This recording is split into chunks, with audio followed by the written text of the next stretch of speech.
IHH Healthcare has finally won over India's Fortis Healthcare, with the cash-strapped Indian hospital chain accepting a 2.35 billion ringgit offer for a 31% stake. Fortis will issue IHH new shares at 170 rupees per share, a roughly 20% premium to its last closing price.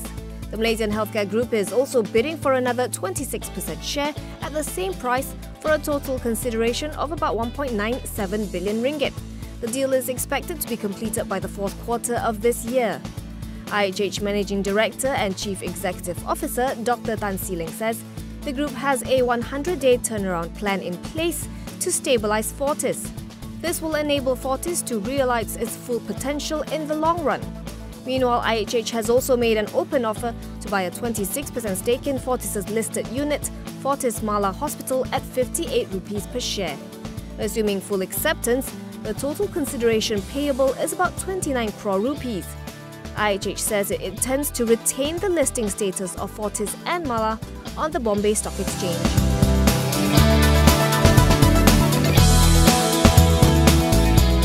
Tan Sri Muhammad Noor Muhammad Yusof, formerly of the Securities Commission, is now Lembaga Tabung Haji's chairman. Meanwhile, former BIMB Holdings CEO Datuk Sri Zukri Samad is the Hajj Pilgrims Fund Board's CEO. Both appointments take effect today. Muhammad Noor told Bernama Today that helming Tabung Haji is a big task, but also a big honour, as the appointment was made by Prime Minister Tun Dr. Mahathir Mohamad. He added that both he and Zukri expect to see challenges in handling their respective tasks, but being related to Islam makes their task more meaningful.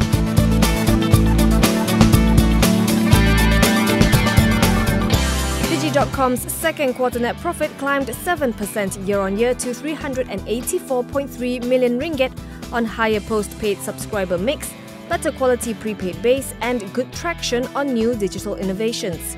Revenue expanded by 4% to 1.6 billion ringgit. The group announced a second interim dividend of 4.9 cents per share.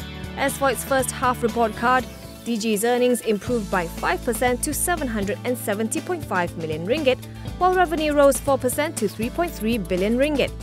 Going forward, the telco's focus will be to step up on growth and efficiencies across postpaid and prepaid, leveraging on data-driven insights and customer segmentation, and delivering on its cost agenda.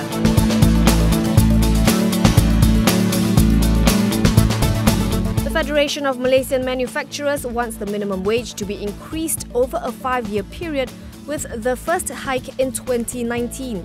It says the country's minimum wage should not be increased to 1,500 ringgit immediately, so as to give employers room to cope with the higher cost of manpower. FMM also wants Putrajaya to review its plan to standardise minimum wage rates in Sabah and Sarawak with Peninsular Malaysia. It argues that employers in East Malaysia would not be able to sustain the significant increase. The association also says that the minimum wage increase must commensurate with productivity gains, with greater effort towards implementing the productivity-linked wage system.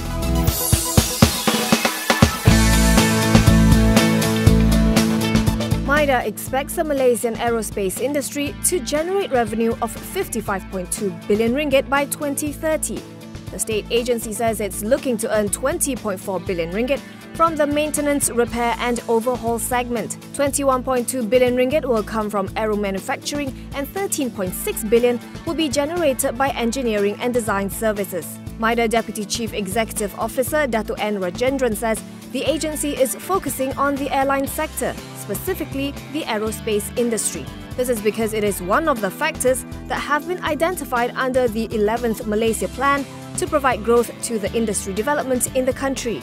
He says MIDA will be looking at the aerospace ecosystem and identifying its gaps, as well as the potential companies that can fill the said gaps.